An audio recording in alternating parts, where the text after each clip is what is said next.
What's going on, everyone? Welcome back to the channel. I'm your host, and I want to welcome you to part 5 of What If I Wrote the Pokemon Anime. But before we get into that, I'm going to need you to take a look at this analytical stat bar right here. You guys already know the drill. Hit the like button, turn on notifications, drop a comment, and don't forget to subscribe so you'll never miss another upload from the channel. But with all that being said, let's get into part 5 of What If I Wrote the Pokemon Anime. I hope you enjoy.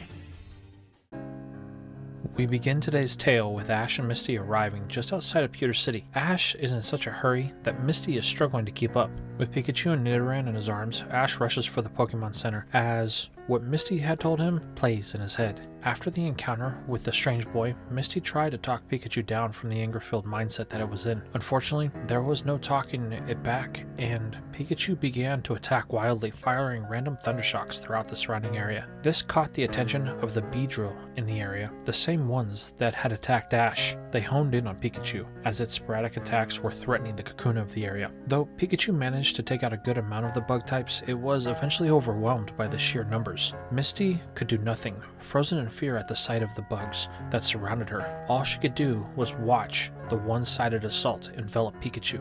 Back in the present, Ash is rushing with tunnel vision of one goal, getting his Pokemon to the Pokemon Center. He's so focused on this goal that he doesn't notice Misty trying to warn him to watch his step. However, he clues in too late, as a ledge crosses his footing and he tumbles down, losing both of his Pokemon in the process. Luckily, they land somewhat soft. Trying to get his bearings, Ash hears a grumble. "Get off me!" It's here, Ash looks down and sees that he had actually landed on a person. Misty arrives just to see his Ash stammering to his feet, apologizing to the man about his mistake. He was trying to get his Pokemon some medical attention. The old man begins to scold Ash until he realizes the whole situation. "So you got attacked by the Beedrill, did you?"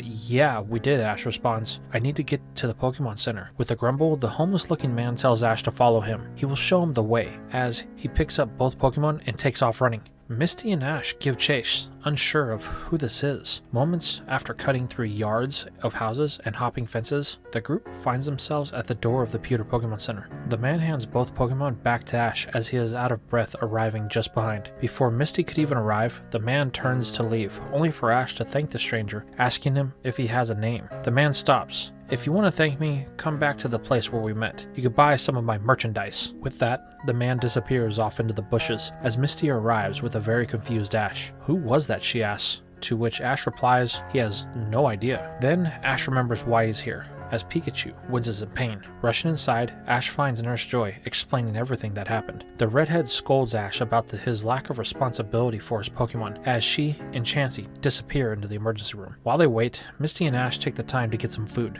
Ash explains everything that happened from his point of view with the evolution of Butterfree. It's the only reason that Ash was able to save Nidoran. While Misty is sympathetic with Nidoran being in danger, she reminds Ash that he left Pikachu and her alone, and the last thing he said to it before he ran off was kinda harsh. "Well, yeah," Ash says, "but Pikachu shouldn't have attacked anyone. It was the reason that we even got into that issue in the first place." Misty wants to hit Ash in the head for being so dense, but with a sigh, she reminds herself that he's still a newbie trainer. "You haven't noticed it, have you, Ash?" With a blank stare, he asks what he is supposed to notice. "Pikachu, there's something wrong with it." "What? No, there's no way. Pikachu is difficult because it doesn't get along with others." Misty then decides it's time to yell at Ash, saying she can't believe that he hadn't noticed it. There's something about releasing Pokemon from Pokeballs. Every time this happens, Pikachu enters a state of madness. This finally gets Ash's attention, causing him to think about what Gary said back in Viridian. Pikachu had many trainers, and they would always bring it back. Is that the reason why? But before Ash can say anything, Nurse Joy appears to inform him that his Pokemon are fine. They will need a good night's rest, but they should be ready to go by morning. Ash thanks the nurse, asking if there's any way that he can go in and see them. She allows this, telling Ash and Misty they have to be quiet though, so they can sleep. They nod, heading into the room where Pikachu and Nidoran both sleep. With nothing else to do, Ash and Misty settle in for the night, trying to get what sleep they can. The next morning, Ash and Misty awake to a loud crash. What they see is Pikachu sitting up in the bed, just kinda there, with a clueless look, but where it's looking is another matter. Another crash captures the attention of Ash and Misty as they pan to see Nidoran freaking out, a look of terror on its face, as it panics trying to escape from the room. Ash approaches the poison type, talking in a very calming voice. This gets the desired result, as the panic slowly gives way to calm. Ash then picks up Nidoran, stating that this whole thing was weird. I wonder why Nidoran flipped out. Misty too is curious as Ash sits on the bed with Pikachu, only for Nidoran to begin to panic and thrash about in Ash's arms. Again, the young trainer tries to calm the Pokemon down, only for Misty to yell at Ash that it's Pikachu. Nidoran is responding to Pikachu. Seeing the truth in her words, Ash recalls it to stop the scratching he's been enduring. Now, with the calm returning to the room, Ash wonders what that was all about. Pikachu didn't do anything. The mouse is just sitting there, confused about the entire situation. Misty, now frustrated with Ash being so dense, then tells Ash it is Pikachu. Every time those two have met, Pikachu has attacked it. Nidoran is scared of it. It then clicks. Misty is right. Pikachu's random outbursts have caused a problem in the team of Pokemon that he has been gathering. And though he isn't that experienced, Ash can realize that this can be a bigger problem in the future. This is worrying for our hero, but he keeps his concerns to himself, not wanting another scold from Misty. Well, we will get past it, Ash says, putting on a layer of bravado to mislead Misty. With Calm now returning to the team, Ash turns his attention to Pikachu, who has been sitting there silently, just watching. This is where the mouse prepares for that old familiar song. A trainer telling it that the mouse is going back to Professor Oak. They can't deal with it anymore. This has happened so many times that the mouse has become numb to it. However, what happens next catches the mouse off guard. Ash addresses the mouse, telling it that he's sorry for the outburst the other day. He was frustrated with the situation, not the electric type. A look of shock is plastered across its face. Wait, this trainer is not giving up on it? It's not going to go back to Professor Oak? But these internal questions are then interrupted when Ash asks Pikachu if it's filling up for a battle. They still have to do what they came to Pewter City for, a gym battle. This again surprises the mouse. It's never even made it as far as a gym battle with its previous trainers. And here, Ash has wanted it to help him win the battle? This energizes the mouse. Misty can't believe what she's watching. How is Ash not concerned with Nidoran? She tries to ask, but the boy responds that he can only work with one Pokemon at a time. Nidoran needs attention, but also it needs time to calm down. While that happens, he can work with Pikachu, so this seems like the best course of action for him. Misty is a bit surprised by this response. It was actually a smart one. Well, Ash, since you want to challenge the gym, how about you use some of my... But before the redhead could complete her comment, Ash and Pikachu are gone. Misty looks in her bag and pulls out a strange trinket. He's going to lose with his current team, she says to herself, but I suppose this is a lesson he needs to learn. Misty then puts the trinket away as she rushes to catch up with Ash. 30 minutes later, Ash and Pikachu find themselves outside of a building that seems to be built out of a large stone. Etched in the front of it, the words Pewter Gym are carved in the rock. This is it, Pikachu. What do you say? Will you help me earn my first badge? A feeling washes over the mouse, the sense of someone else believing in it, caring for it. Pikachu hasn't felt that since, but it can't live in the past. This is the here and now. Wanting to please the human that believes in it, Pikachu sparks from its cheeks, signaling it's ready. With a smile, Ash and the mouse grab for the handles of the gym door, only for it to open outwards, smacking Ash in the face. Yelping in pain, Ash screams, demanding to know who'd smack him in the face with the door, only for a very familiar face to emerge. It's Damien, and walking with him are two Pokemon. One who seems to be a confident and happy Pokemon that Ash knows as Mankey, and the other is a fire type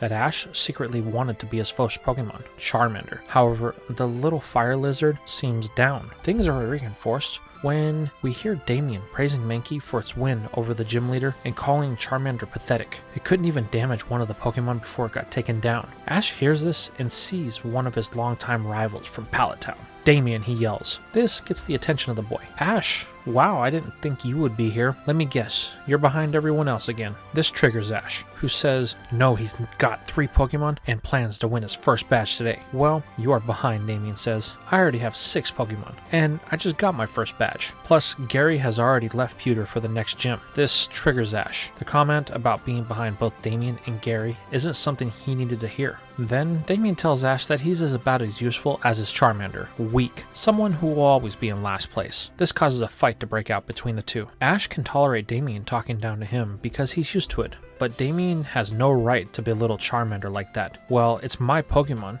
and I'll talk to it however I want. This is where the argument turns physical. The two trainers begin to tussle on the ground as the Pokemon watch their trainers embarrass themselves. This is where Misty arrives. Seeing what's happening, the redhead begins to break up the scuffle, only to be interrupted by a stern voice that beams from the shadows of the open door. Ash and Damien stop rolling around on the ground, pulling themselves to their feet, as someone only a few years older than the two steps out from the darkness. Oh, Brock, I'm sorry, Damien says. It's just this boy started it, and I don't care, the young man says. This is my gym, and you will not disrespect it by fighting in front of it like some wild animals. Well, I'm finished here, Damien says. Come on, he demands of his 2 Pokemon. We're leaving. With one last sarcastic jab at Ash, wishing him luck, Damien walks off, as continuing the demeaning of Charmander. Ash just watches, unsure of who this guy is. The one who was called Brock addresses Misty. Hey, it's been a while. Have you completed your gym challenge yet? No, she says. I've been taking a break from collecting the badges. Oh well, what brings you here then, Brock responds. Oh, it isn't me. It's him, as she points to Ash. Looking at our hero, Brock asks if he's here to challenge the Pewter gym, to which Ash snaps out of his stupor to says he is. He intends to battle the leader and earn his first badge. Misty slaps Ash on the back of the head, telling him that he really is dense. This is Brock, the leader. Him? But how? He's not much older than me. Gym leaders don't need to be adults, Misty screams in frustration, but this was quickly stopped by Brock. Look, you're here to challenge the gym, aren't you? Yes, I am, Ash says with vigor. Well, I already battled Damien, he says, but I suppose I can have one more. Come inside. I don't have all day. As Brock disappears back into the darkened gym, Misty stops Ash. Hey, Brock is a rock-type specialist. You should use some of my Pokemon, as they will give you an advantage. But Ash quickly puts a stop to this, telling Misty that he will only win with his Pokemon. If he doesn't, then it wouldn't be their win. It would be a hollow win. Ash then walks inside the gym, with Misty left in a dumb silence. She doesn't know how to feel about this. Either Ash is extremely prideful or extremely foolish. Either way,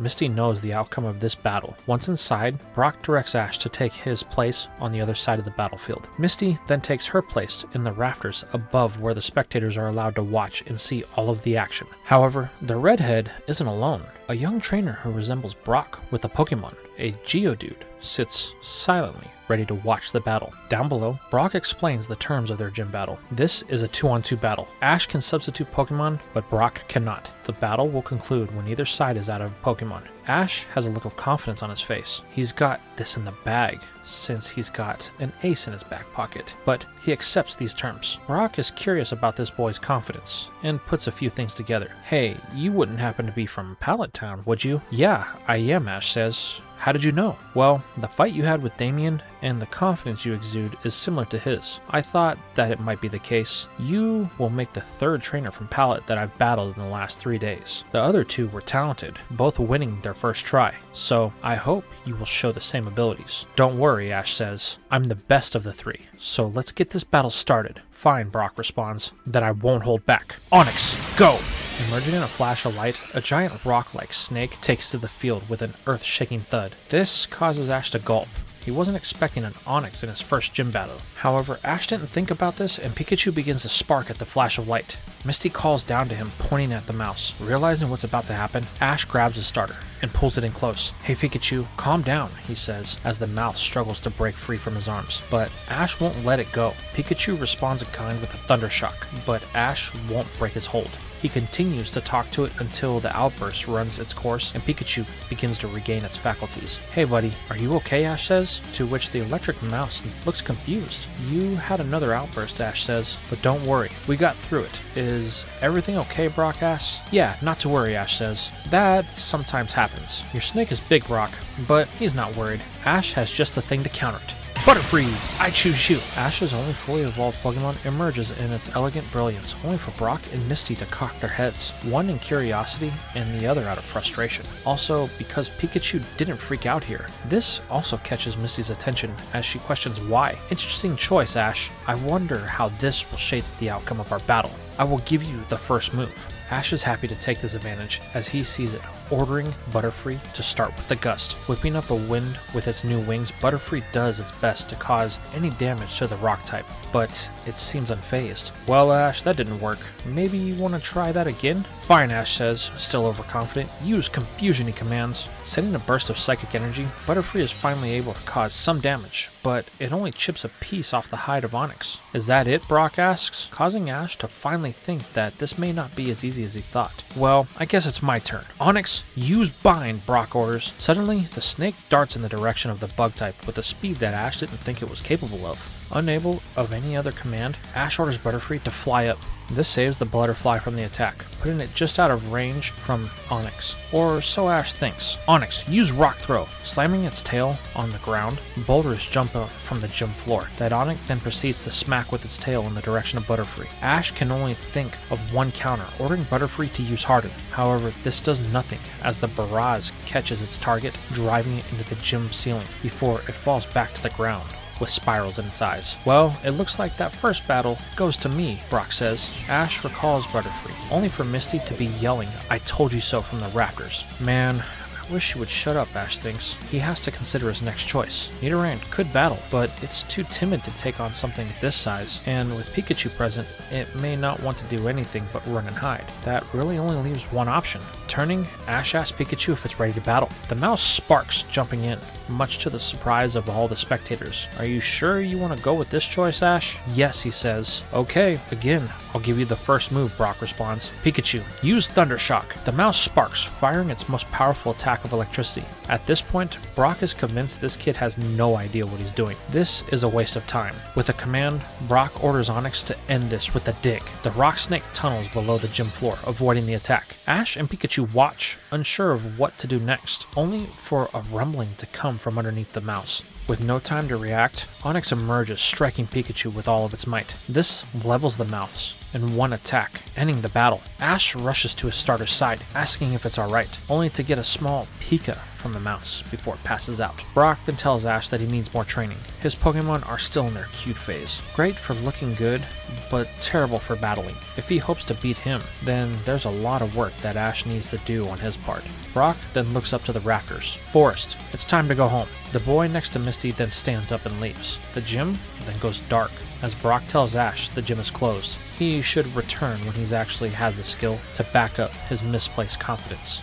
We then flash to later that night, as Nurse Joy is again looking over two of Ash's Pokemon. After scolding the boy once more, she then releases Butterfree and Pikachu back to Ash and leaves. Ash tells the two that he's sorry. He thought they would be able to win, but it turns out they were all a bunch of losers. It's here Misty tells Ash that she tried to warn him. He needs more training. His Pokemon didn't really have a battle before today. That's why I tried to offer my water Pokemon. Ash tells Misty that he knows why she said it, but it needs to be with his own Pokemon. They will train and beat Brock on their own terms. Right, guys? Pikachu and Butterfree nod in agreement with their trainer. Ash is ready to level up and begins to make a declaration, but this is interrupted by an explosion that is heard from a building behind the Pokemon Center. This cuts the power to the center. Knowing that that can't be good, Ash tells his Pokemon they need to go check it out, running off into possible danger, much to the objections of Misty. Knowing the Bonehead will need support, Misty gives chase. Moments later, Ash and Misty find themselves in front of a place with a sign that reads Pewter City Museum, but they are not alone. The two are joined by the city's gym leader Brock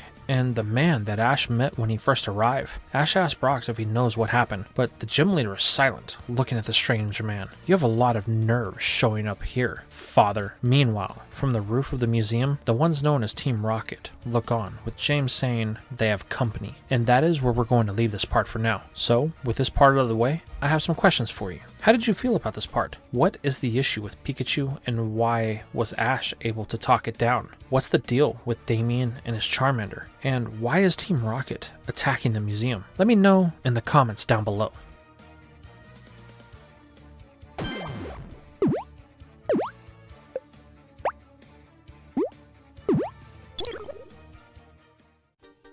Okay, trainers, pull out your Pokédexes, because today we met Geodude and Onyx.